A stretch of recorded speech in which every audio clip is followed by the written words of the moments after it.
Le plaisir est pour nous, madame, messieurs, vous êtes là en train de suivre cette émission, votre magazine Tribune des Sports. Nous allons vous tenir compagnie ce soir. On parlera du championnat national qui va débuter, sauf imprévu, demain, le 15 février 2025, selon les calendriers publiés par la CONGES, cette commission de gestion qui se bat pour la réussite totale de ces championnat. Et pour ce faire, dans cette émission, nous recevons pour vous ces jeunes analystes, journalistes aussi. Il s'agit bien d'Emeraude Kamba, à qui j'ai envie de dire bienvenue. Merci beaucoup. Merci surtout à toutes les personnes qui nous suivent en ces moments. Très heureux de venir parler sport et sur ces plateaux.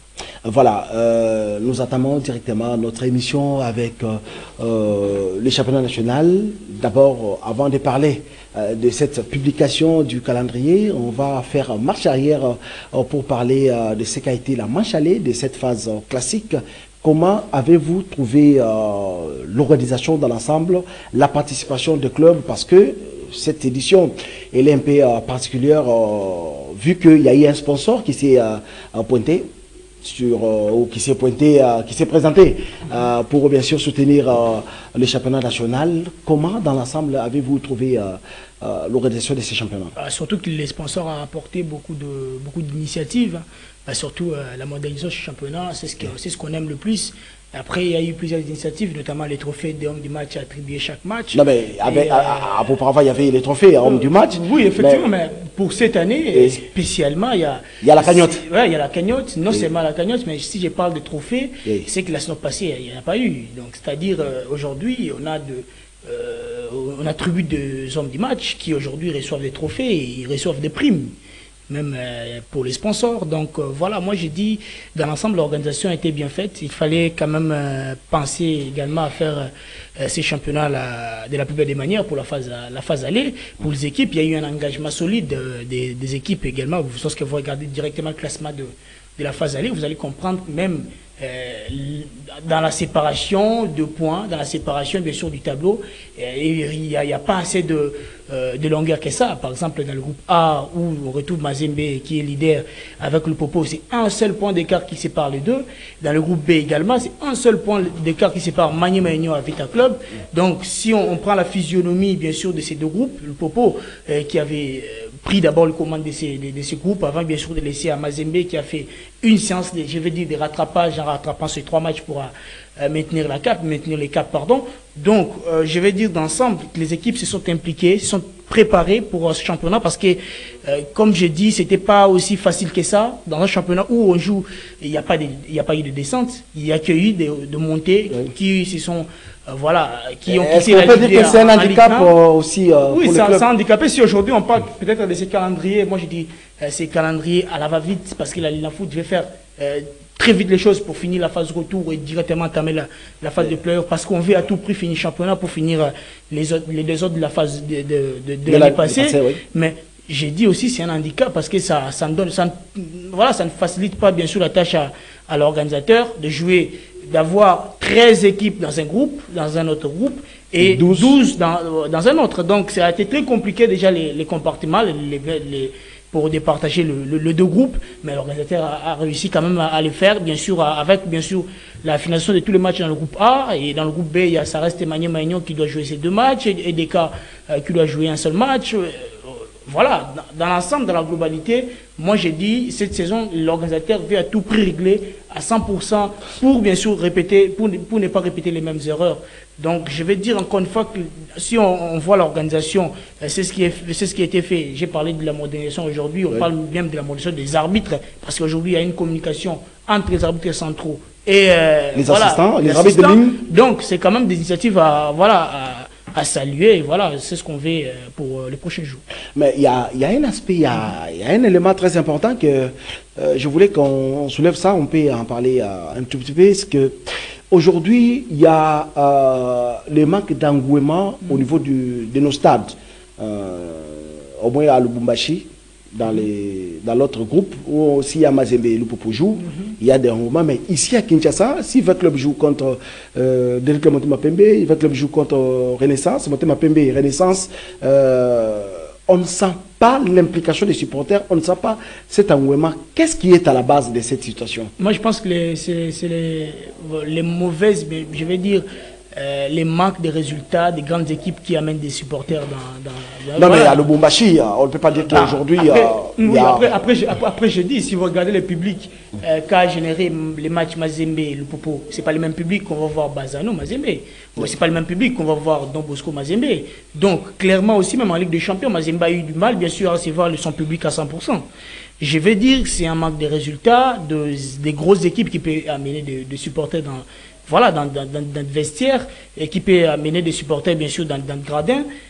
J'ai dit encore une fois que si vous regardez, je prends même un exemple de Vita Club qui n'a pas, bien sûr, inscrit à 100% son résultat dans la continuité, a bien sûr perdu, moi je vais dire, son public match par match. Ici aujourd'hui, Vita Club n'a pas eu la possibilité... Non, mais au début c'était difficile, mais à un moment, lorsqu'on a changé les staffs techniques, on a senti que toujours, il y a victoire.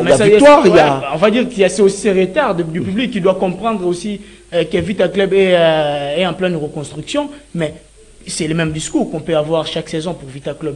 Mais si c'est le cas pour Vita Club qui n'a pas généré assez de monde, pour Renaissance, au moins, il y a eu du public, mais sauf qu'elle butait par les résultats. Donc par manque de résultats, les supporters se découragent. Effectivement, de venir au stade. Mais on doit toujours encourager sur l'équipe, même dans des mauvaises situations.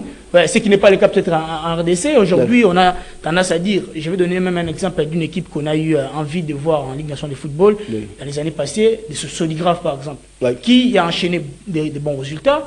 Et voilà, même le public de Vita Club, de Imana, de Mazembe ont commencé quand même à approcher soutenir cette équipe pour, mine de rien, il y avait des résultats. Et aujourd'hui, c'est ce qui est fait clairement qu'à Vita Club, par exemple, il n'y a pas cette continuité de résultats. Aujourd'hui, Vita Club se classe deuxième du classement, c'est vrai. Il y a eu aussi opération rattrapage qui a été fait en faisant appel à Youssouf Adabo. Mais j'ai dit encore une fois, dans l'ensemble, pour des équipes qui génèrent assez de monde à Kinshasa, je ne prends pas Vita Club, je prends Renaissance aujourd'hui, par exemple. Je prends les Daring Club Motema Pembe. Vita Club, oui, non, mais vous n'allez pas me dire que les Daring aujourd'hui génèrent beaucoup de monde qui est avec club. Par exemple, oui, je donne un exemple. Si aujourd'hui DSMP joue Interclub la CAF, vous allez voir, il y a une différence entre Vita Club et DSMP. Pourquoi je dis ça? Parce que pour Vita Club, c'est une équipe qui peut à chaque fois être régulière sur la scène continentale, mais qui peut aussi faire fulguration chaque année. Pour DSMP, par exemple, si ça joue Interclub la CAF, au moins il y a des résultats pour les Dark Montants PMB. Si vous regardez les 5 dernières saisons que DSMP n'a pas eu la possibilité de se qualifier, même en Coupe de la Confédération 3 fois, la dernière fois que DSMP a joué les Interclubs de la CAF, il y a du monde. Pour Vita Club, ce n'est pas le cas. Pour Renaissance, peut-être si on va voir cette équipe, encore une fois, les Interclubs de la CAF, on va voir encore une fois du public. Mais je vais dire que le public de Vita Club a désintéressé cette équipe par rapport à ces Dimana, ces Renaissance, qui ont au moins une raison aujourd'hui de dire que c'est un manque de résultats qui, voilà, les décourage de venir au stade. Pour Renaissance également, mais pour Vita, on va pousser quelques raisons. C'est que chaque année, on répète sur les mêmes choses, reconstruction, mauvais résultats, fulguration et tout. Et puis, ça met un désintéressement total du public. Bon, est-ce qu'on ne peut pas aussi dire que c'est par manque de stars? Parce que auparavant, il y avait, si vous prenez Motema Pembe, il y avait des biscottes, il y avait assez de monde, assez de stars. Mais aujourd'hui, chez le club, il y a Bartomouna Zolarum, il y a tous ces mondes-là qui sont passés par là. Mazembe, il y a les Trésors Mputu, il y a les Calabar, Reford, tout ça. Et aujourd'hui, il n'y a pas de joueurs de Renault qui peuvent stimuler les supporters à venir les regarder au stade. Est-ce que ce n'est pas aussi un élément qui fait assez qu'il n'y ait pas assez de monde au stade? C'est par manque de stars, par exemple. Oui, c'est un des éléments importants, bien sûr, dans un championnat. Aujourd'hui, je vais peut-être donner un exemple en Europe. Oui. Je vais prendre la Liga espagnole qui avait Lionel Messi, qui avait aussi Ronaldo. Les publics, est-ce qu'il y a la différence du public des départs Ronaldo, Messi en Liga? Est-ce qu'il y a, il y a eu cette diminution du public? Moi, je vais dire oui. Par exemple, il y a eu d'autres supporters qui sont partis, qui ont suivi bien sûr les départs de Lionel Messi ou de Cristiano Ronaldo. Aujourd'hui, par exemple, aussi en Ligue nationale de football, s'il y a aussi ces désintéressements du public, c'est parce qu'on ne voit pas aussi ces stars-là qui peuvent bien sûr produire un très bon spectacle sur la pelouse. Aujourd'hui, on parle des stars qui peuvent bien sûr produire un très bon spectacle sur la pelouse, qui peuvent bien sûr donner les résultats. Aujourd'hui, si on a besoin des stars dans une équipe, ils doivent bien sûr s'inscrire dans le collectif du groupe. Mais est-ce que ce sont les cas qu'on voit bien sûr réguliers au sein de Vita Club ou à Imana, même si peut-être on arrive dans les 10 dernières années à avoir au moins 2 stars dans une équipe, 3 stars dans une équipe, est-ce qu'ils s'inscrivent dans la continuité? Est-ce qu'ils gardent bien sûr cette capacité à pouvoir bien sûr fournir un très bon spectacle? Est-ce que ces joueurs-là aussi s'inscrivent dans la durée au sein des équipes? Non, pas du tout. Parce que Vita Club, si je donne seulement dans les 5 dernières saisons, il y a eu des stars qui sont passés par Vita Club. Mais je vais dire, les publics qui nous ont adopté... Il y a eu des stars, mais pas des renoms. Oui, il y a eu des stars. On peut dire que... Oui, mais ceux qui peuvent... À leur niveau. Je veux dire, à la limite, si on a des joueurs qui peuvent produire un très bon spectacle, qui peuvent donner les résultats, ce sont là les stars. À Renaissance, par exemple, on a adopté Wanderlei Silva dans les années passées. C'est pas des années passées Mobutu, passé Laurent Désiré Kabila. C'est très proche qu'on a eu des joueurs comme Wanderlei Silva, Matumo Narum, c'est récemment. Et voilà. Est-ce qu'ils se sont inscrits dans la durée? Roum qui est parti à Vita, par exemple. Il y a eu Yazid Atouba qui était aussi adopté au sein du public quinois par Vita Club. Il y a eu Ayouk Takou. Il y a eu ces joueurs-là aussi qui ont produit un très bon spectacle pour la Ligue nationale de football, qui sont passés bien sûr par ces clubs-là. Il n'y a pas eu aussi cette continuité. Si aujourd'hui, on a aussi ces désintéressements du public, parce qu'en quelque sorte aussi, il y a une mauvaise politique de recrutement d'abord au sein de nos équipes, mais il y a aussi cette mauvaise politique de gestion de l'effectif. L'exemple récent, c'est Tout-Puissant Mazembe. L'année passée, Mazembe a un très bon effectif. Mazembe, l'année passée, a un effectif pour jouer même la finale des Interclubs de la CAF. Mazembe est tout proche de jouer la finale de la Ligue des Champions. L'élimination face à Al-Halil, moi j'ai dit, c'est les coups d'arbitre, il faut amener la VAR. Peut-être que le but de Mazembe aurait été accepté. Mais j'ai dit encore une fois, Mazembe a mal géré son effectif de la saison d'avant. C'est pour cela qu'on a eu de départ comme Joël Beya, Glodil Konza, oui. Tous ces joueurs-là qui sont partis, Kevin Mondeko. Mazembe aurait eu la possibilité de les garder pour s'inscrire dans la durée. Et aujourd'hui, si le public se désintéresse par exemple pour Tout-Puissant Mazembe parce qu'on a fait venir n'importe qui au sein du groupe, bah, j'ai dit ils ont raison. Non mais Mazembe, c'est un grand club. Oui, on ne peut pas inviter ou faire venir n'importe qui. C'est-à-dire que Mazembe a dû voir du service ou chercher à voir le service des joueurs qu'il a trouvé que non, ils sont bons. Alors, quand vous dites que non, n'importe qui, peut-être qu'il y a eu un problème d'intégration. Oui. Quelqu'un qui a appelé ailleurs, lorsqu'il arrive chez Tout-Puissant Mazembe, il n'arrive pas à donner le meilleur de lui-même. Oui. Vous n'allez pas dire que non, Mazembe s'est fait ou a fait appel à n'importe qui. Oui, après l'intégration, je suis d'accord avec vous lorsque vous dites intégration. Oui. Intégration pour un joueur qui doit prendre 5 matchs pour s'intégrer directement lorsqu'on est joueur de non, mais on a des joueurs qui font même la mi-saison pour s'intégrer. On ne peut pas faire une saison à Eden Hazard. Non, par exemple, à Mazembe, on a besoin de résultats. C'est une équipe qui ne pardonne pas. Lorsque vous n'inscrivez pas, bien sûr, dans le collectif du groupe et que vous n'avez pas la possibilité, bien sûr, de vous intégrer facilement et rapidement, c'est très compliqué au sein du groupe. Donc, il ne fallait pas 2 ans, 3 ans pour Glodil Konza de s'adapter dans le groupe. Il ne fallait pas 5 ans non plus pour Kevin Mondeko. Aujourd'hui, c'est qu'il y a une différence, bien sûr, dans la politique de recrutement de Tout-Puissant Mazembe. Si aujourd'hui Mazembe a fait partie des joueurs qui pouvaient briller au sein du TP, mais est-ce qu'on a eu la possibilité de remplacer ces joueurs par des joueurs aussi de qualité qui peuvent produire de bons spectacles? Pas du tout. Aujourd'hui, Mazembe s'est basé sur une politique de recrutement patience. J'ai dit politique de recrutement patience avec des jeunes qui peuvent produire un très beau football après deux prochaines années, après 3 ans, après 4 ans, alors que Mazembe est censé bien sûr être cette équipe qui doit produire les résultats, même en Ligue des Champions, en Coupe de la Confédération, que ce soit en Ligue nationale de football. Mazembe doit produire les résultats. Aujourd'hui, Mazembe a un problème de constance dans son résultat. Mazembe a un problème bien sûr dans un savoir-faire. C'est ce qui a justifié même l'élimination. Oui, en Ligue des Champions.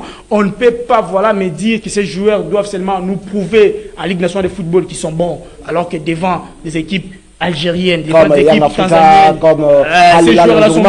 ces joueurs-là sont mieux. Aujourd'hui, on acclame beaucoup pour Faverdi Bongeli. Je n'ai rien contre ces joueurs-là, mais j'ai dit encore une fois, il y a une différence de niveau qu'on a vu en Ligue des Champions. C'est que ces joueurs, lorsqu'ils brillent en Ligue nationale de football, en Ligue des Champions, ça a été un autre niveau. Ça a été très compliqué pour lui. Et je pense qu'il a amené, bien sûr, les charges de l'épaule qu'il ne fallait pas, parce que Mazembe, dans cette équipe-là, a besoin, bien sûr, de joueurs qui doivent prouver. Et c'est pas rien lorsqu'on est dirigeant de Mazembe, libérer certains joueurs et voilà, faire appel à des joueurs qui peuvent s'inscrire après 2 ans.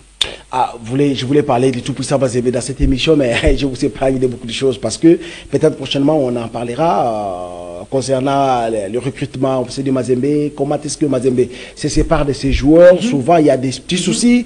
Qu'est-ce qui se passe réellement? On va vraiment en parler prochainement. Mais l'affaire Kizumbi par exemple.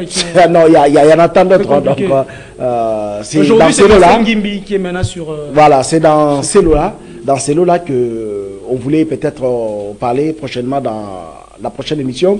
Mais ici, parce que nous parlons championnat national, je l'avais dit au début de cette émission, la COGES a publié bien sûr le calendrier pour la match retour de cette phase classique.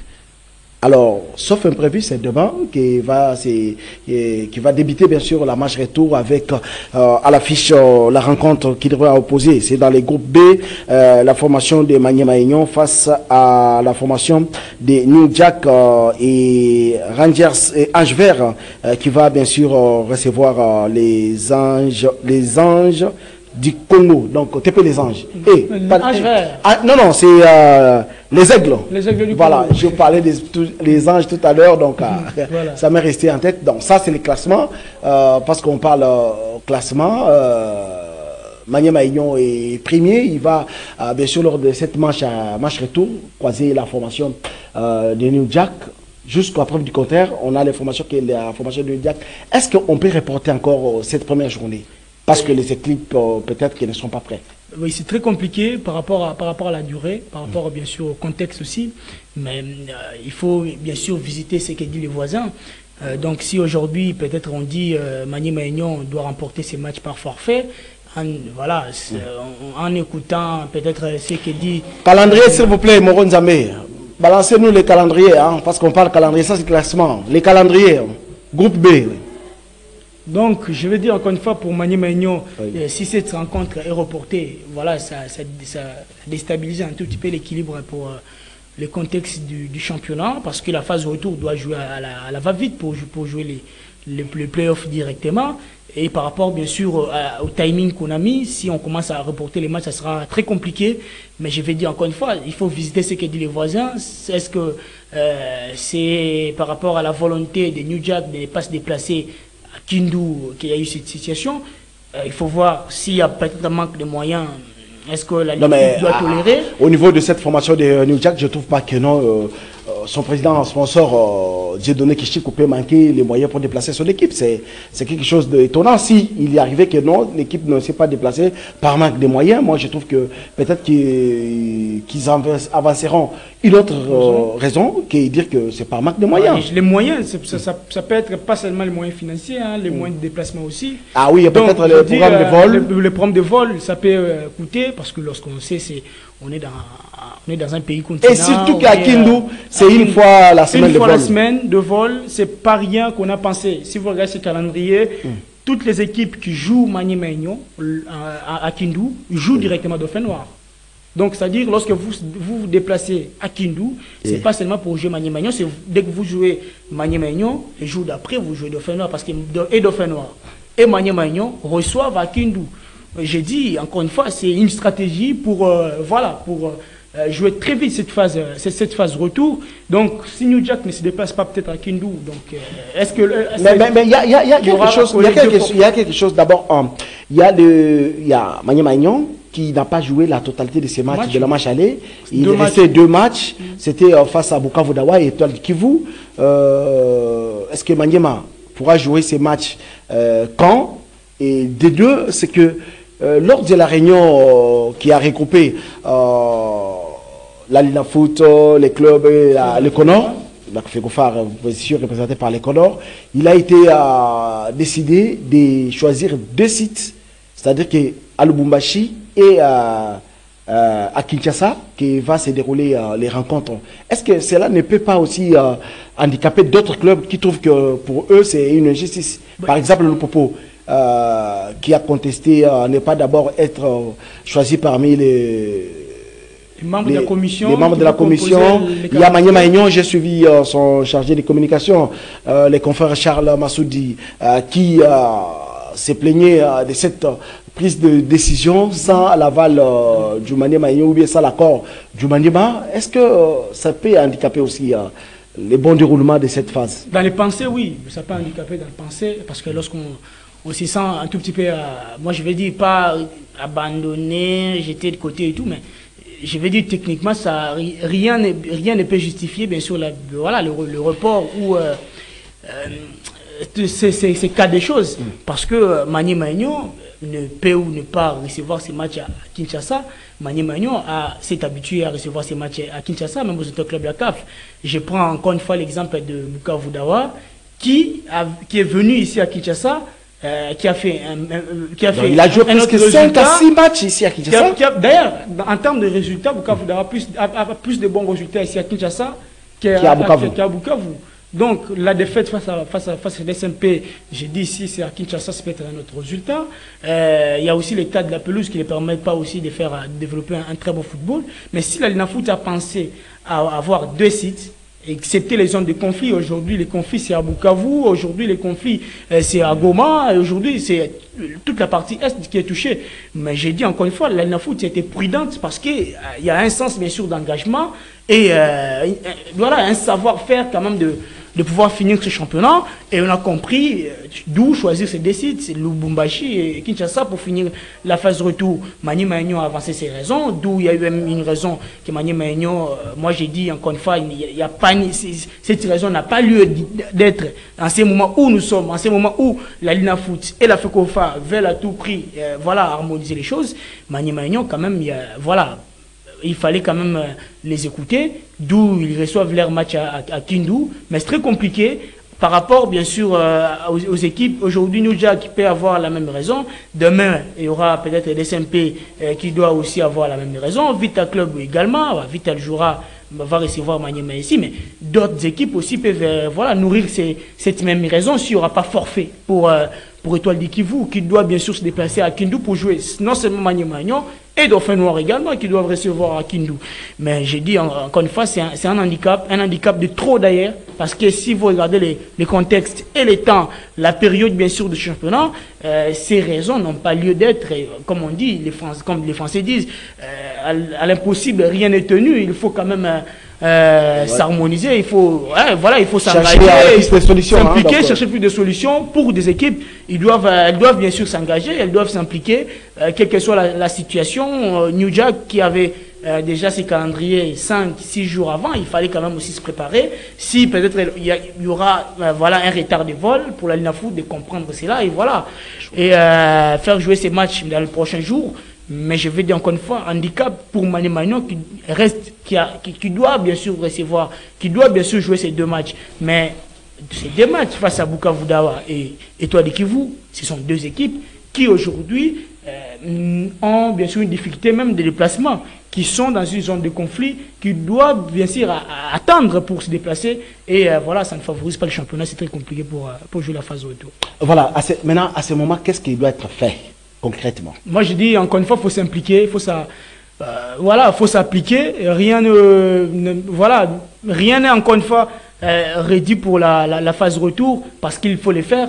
Il faut bien sûr s'harmoniser. Les équipes qui ont participé à cette réunion avaient compris que la Linafoot avait toujours la volonté de finir son championnat, et la Linafoot a compris aussi qu'il ne fallait pas bien sûr sortir un calendrier imposé, d'où il fallait cette commission composer ces calendriers qui, moi j'ai dit, pour les équipes c'est un calendrier consensuel, mais le contexte qui entre bien sûr en compte peut-être ne permet pas aux équipes de recevoir ou de décider. Mais nulle part au monde, on voit les clubs et les organisateurs ou les organisatrices, l'entité organisatrice se mettre autour d'une table pour élaborer un calendrier, un programme calendrier. C'est quelque chose qui est exceptionnel. Bon, on va en parler peut-être prochainement. Mais dans ces cas, si par exemple la Linafoot impose, part dans une logique d'imposer, aujourd'hui, les clubs ont eu une raison de dire que c'est la Linafoot qui a imposé ces calendriers, c'est pas nous qui avons élaboré les calendriers, ça ne tient pas compte du contexte. La DEFCO aurait sorti avec ses communiqués, et voilà. Aujourd'hui, la Linafoot a pensé à ce que la charge soit partagée, la charge soit bien sûr partagé entre les trois, entre bien sûr le club et la fédération avec la Linafoot autour du même table pour penser, parce qu'on dit l'union fait la force. Voilà, les championnats, la manche retour de cette phase classique va débuter. Qu'est-ce que vous pouvez dire, parce que là il faut signaler que la Linafoot, donc la commission de gestion a pris une décision d'annuler ou de gracier tous les joueurs suspendus lors de la manche aller. Qu'est-ce que vous pouvez demander aux joueurs, au comportement du joueur sur le terrain, aux arbitres, aux supporters et aux dirigeants qui viendront au stade pour assister à cette fête nationale? Ils doivent savoir d'abord que les sports, le foot surtout, c'est une discipline de loisir et que ça peut passer par toutes les émotions, mais il faut les maîtriser. Je pense qu'aujourd'hui, la Linafoot a bien fait de pouvoir, bien sûr, enlever les sanctions à tous les jours là, parce que ça diminue un tout petit peu les charges. Pour le Popo, par exemple, qui verra son entraîneur sur le banc.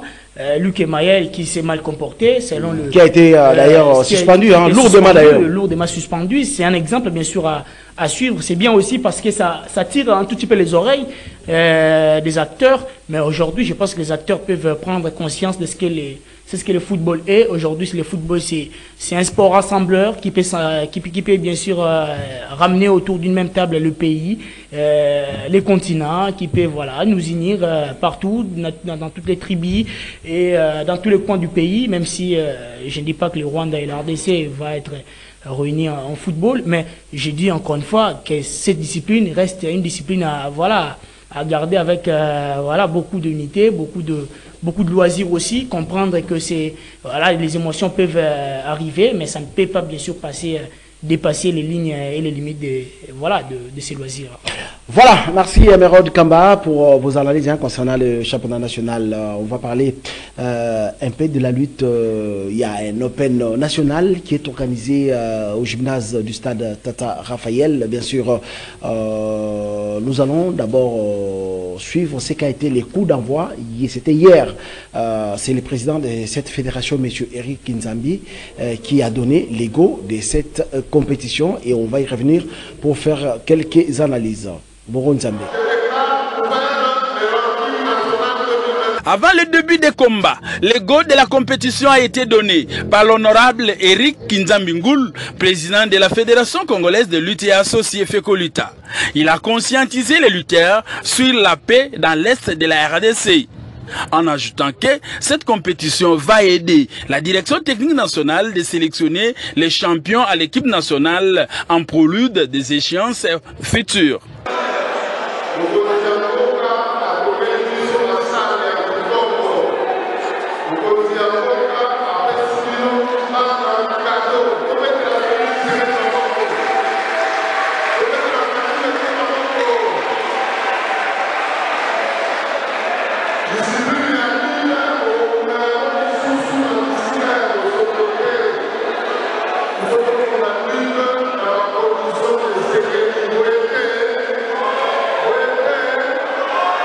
Ce premier tournoi national de ranking de la FECOLUTA a démarré jeudi 13 février 2025 au gymnase des sports du stade Tata Raphaël au centre de Kinshasa, la capitale de la République démocratique du Congo. Plusieurs lutteurs se sont engagés en style gréco-romaine et la lutte féminine dans la catégorie des cadets. Ils n'ont pas caché leurs impressions. On va continuer toujours comme ça, biso bepo mbalasi mape to bakisa ba donc ba travail na biso to comme appelle kolonde bango pe ba koma ka biso pe to koma ko. Ouais, na bundi 65 kg na préparer tiango ya bo moni misala na pesi. Très chic, va continuer va soutenir biso mambabe. C'est bango merci vraiment. Biloko ba beno to mon antenne quand il to ça la biso continue ko ba ça la biso et ça va bien créer avenir na biso bien. Oh ezalo kwa musala biso to zwaka. To négliger moté belé libana baza ba kuluna ba parana ba boaka ba mais biso to concentre na sport yango ndeza base na biso to ke libana to esa ki kuluna peut-être to sa sport et simbate yango to concentre na loko à part ce éducation to rata on ndaku to rata on église to zo na sport. La Fédération congolaise de lutte et associée prévoit dans la catégorie cadet, mais cette fois-ci en lutte libre lors de la seconde journée. Ici est de signaler que plusieurs provinces de la RDC prennent part à cet Open national de lutte qui ira jusqu'au 16 février 2025 au même. Voilà, c'est un tournoi national de ranking donc, qui se poursuit et va se clôturer le dimanche, toujours au salle, au gymnase du stade Raphaël Emeraude, vous étiez de la partie. Les mandats passés, on peut dire, de M. Eric Kinzambi, on l'a vu organiser peu d'activités, mais cette fois-ci, juste après ses élections, ou après son élection, à la tête, bien sûr, en tant que président de la Fécolita, on sent qu'il y a du sang nouveau. Dès le début, il commence avec cette initiative, ces championnats, ces tournois.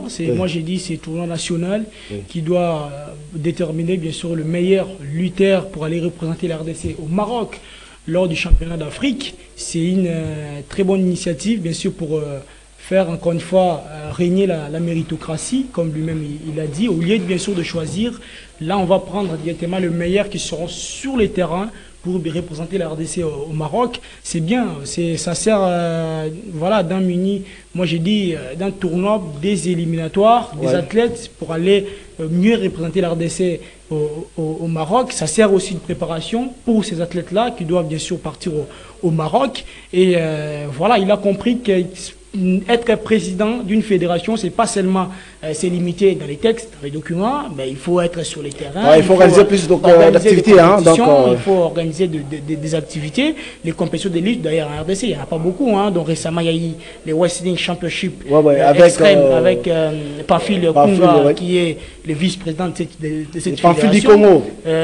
Et aujourd'hui, on parle de ces mini-tournois de lutte qui doit encore une fois s'inscrire dans la continuité de cette préparation pour aller toujours au championnat d'Afrique de Maroc, parce que la RDC qui doit se confirmer, qui doit confirmer bien sûr après ses bons résultats lors des Jeux de la francophonie qu'on a vu ici en RDC avec la lutte qui a remporté de médailles d'or.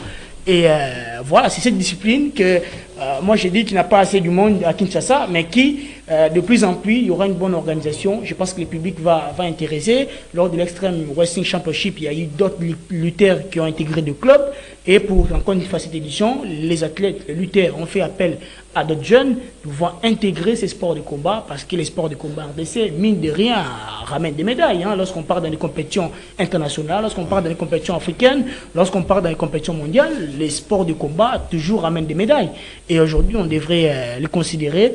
Et si aujourd'hui, il y a un travail technique qui est en train d'être fait, ça reste maintenant l'organisateur de mettre encore une fois les moyens pour accompagner cette aide-là, pas seulement les moyens de la fédération, mais également les moyens du gouvernement qui doit bien sûr suivre pour bien sûr accompagner cette aide-là qui vont partir au Maroc. N'est pas seulement se limiter au léopard football, c'est vrai, ce sont des léopards, mais aujourd'hui, les lutteurs aussi qui doivent représenter la RDC au Maroc, ce sont aussi des léopards, d'où le gouvernement doit s'impliquer. Donc nous sommes dans cette logique-là, que léopard aka mokor. Donc il n'y a qu'un seul léopard. Football, handball, karaté, judo, taekwondo, sambo, natation, athlétisme, boxe, lutte aujourd'hui. Donc la lutte, ça veut dire que toutes les disciplines, tous les léopards et léopards, à ne pas négliger les léopards. Comme nous parlons bien sûr des disciplines des combats, on va parler du sambo. Retenez que le président de cette fédération a donné les équipements aux léopards sambo de la RDC, afin de se mettre ou de s'adapter aux normes internationales et aussi de bien préparer la compétition. C'était hier au stade des Martyrs. On écoute. Les sambo de la RDC ont repris du service ce jeudi 13 février afin de préparer les différentes compétitions qui se pointent à l'horizon.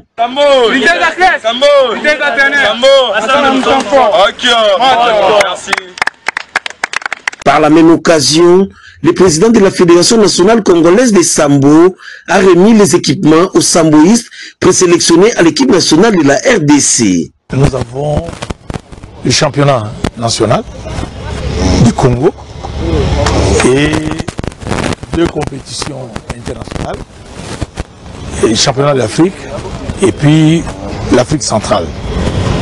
Et c'est ainsi que je pensais déjà, tu vois, il y a de jeunes gens pour leur première fois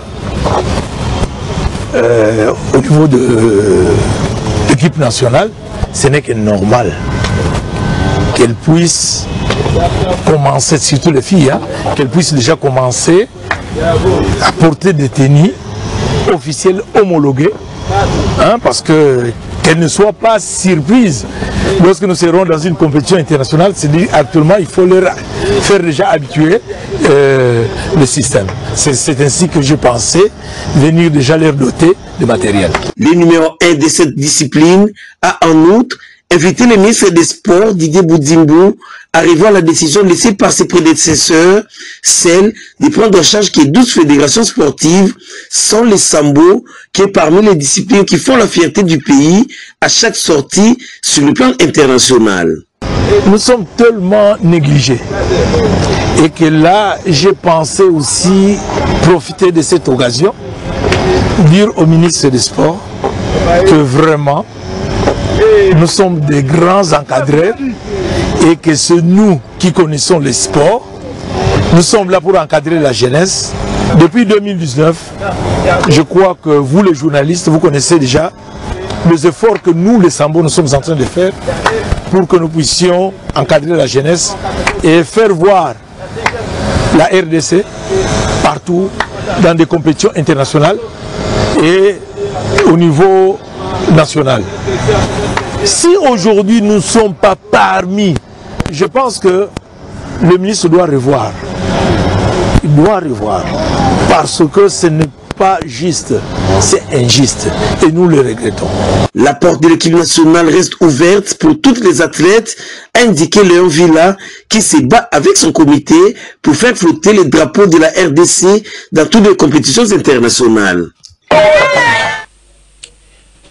Voilà, nous sommes arrivés à la fin. Dans 30 secondes, un mot pour les sambo. Je vais dire que c'est une discipline aussi que j'admire. Récemment, j'ai regardé quelques matchs, quelques combats. Oui. Je vais dire, j'ai suivi quelques athlètes aussi, qu'on a partagé un tout petit peu les interviews aussi. Je vais dire que c'est une discipline aussi, ça reste cette discipline de combat qui peut ramener aussi des médailles. Récemment, j'étais dans une compétition mondiale, ils étaient en Afrique, en Égypte, pour une compétition aussi africaine. Et aujourd'hui, remettre moi j'ai dit les équipements à ces athlètes-là pour les permettre bien sûr de se conformer aux règles internationales, c'est bien. Pour les présidents de la fédération, pour la fédération, il faut s'appliquer, il faut s'impliquer. Et je pense que les résultats seront les meilleurs.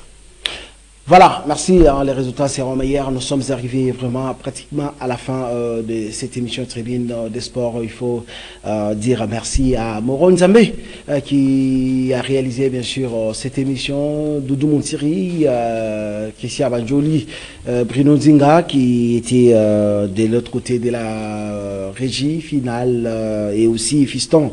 Hein, donc tous ces mondes-là ont concouru bien sûr à la réussite de cette émission. Nous allons vous retrouver les lundis pour les comptes du journal des sports et les vendredis prochains toujours dans cette émission Tribune des sports. Nous allons évoquer d'autres sujets par rapport à l'évolution de l'actualité. Nous profitons de cette occasion pour compatir avec nos amis qui se trouvent de l'autre côté de l'Est de la République démocratique du Congo, précisément à Goma et Bukavu, qui subissent des atrocités de l'ennemi. Bandukwetu ya Goma, bandukwetu ya Bukavu, tunamipenda sana adui.